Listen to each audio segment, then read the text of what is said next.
Hi అండి, welcome to my channel. నేను మీ కవితని. Please do subscribe, like and share. ఈరోజు నేను చెప్పబోయేది చామదుంప పులుసు.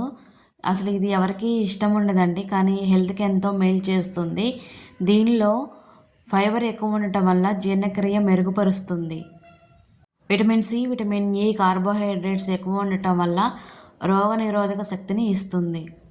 ఈ చామదుంపలను బాగా ఉడికించే తినాలండి. కర్రీ ఎలా చేసుకోవాలో చూసేద్దామా? ముందుగా మనం చామదుంప పులుసు కోసం నిమ్మకాయ సైజ్ అంత చింతపండుని శుభ్రంగా కడిగి ఒక 10 నిమిషాలైనా నానబెట్టనివ్వాలి. తర్వాత చామదుంపల్లో కొన్ని వాటర్, కల్లుప్పు వేసుకొని ఒక 5 నిమిషాలు అలా ఉంచుకున్న తర్వాత శుభ్రంగా కడిగేస్తే దాంట్లో దుమ్మి ధూళంతా పోతుందండి. ఇలా శుభ్రంగా కడిగేసుకొని స్టవ్ వెలిగించుకొని స్టవ్ మీద కుక్కర్ పెట్టి ఒక 2-3 విజిల్స్ వచ్చే వరకు ఉంచుకోవాలి. ఇప్పుడు కర్రీ కోసం 2 పచ్చిమిరకాయలు, 3-4 ఉల్లిపాయలు, 2 టమాటాలు తీసుకొని శుభ్రంగా కడిగి సన్న ముక్కలుగా కోసుకొని పక్కన పెట్టుకోండి. ఇప్పుడు స్టవ్ మీద ప్యాన్ పెట్టుకొని 2-3 టేబుల్ స్పూన్లు ఆయిల్ వేసుకోవాలి. ఆయిల్ వేడయ్యాక మనం కోసుకున్న పచ్చిమిర్చి, ఉల్లిపాయ ముక్కలు వేసుకోవాలి. ఒక 5 నిమిషాలైనా అలా మగ్గనివ్వాలండి.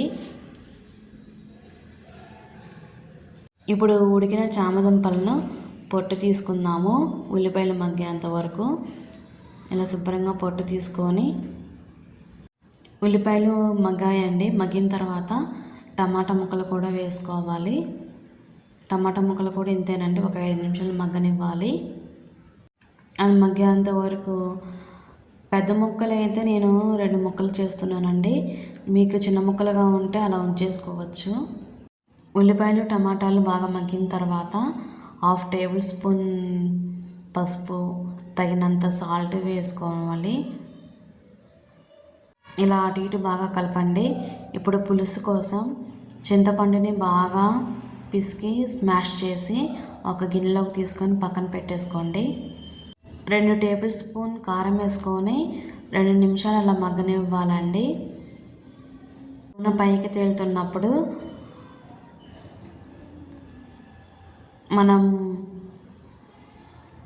పులుసు పక్క పెట్టేసుకున్న పులుసును ఇలా వడపోసుకోవాలి. ఇలా పైకి తెరులుతున్నప్పుడు చామదుంప ముక్కలను వేసుకోవాలి. వేసుకొని ఒక 10 నిమిషాలైనా బాగా ఉడకనివ్వాలి. చూడండి, కర్రీ ఇలా దగ్గరికి వచ్చేసిన తర్వాత కొత్తిమీర ఉంటే గార్నిష్ చేసుకొని ఇంకా స్టవ్ ఆపేసుకోవడమే.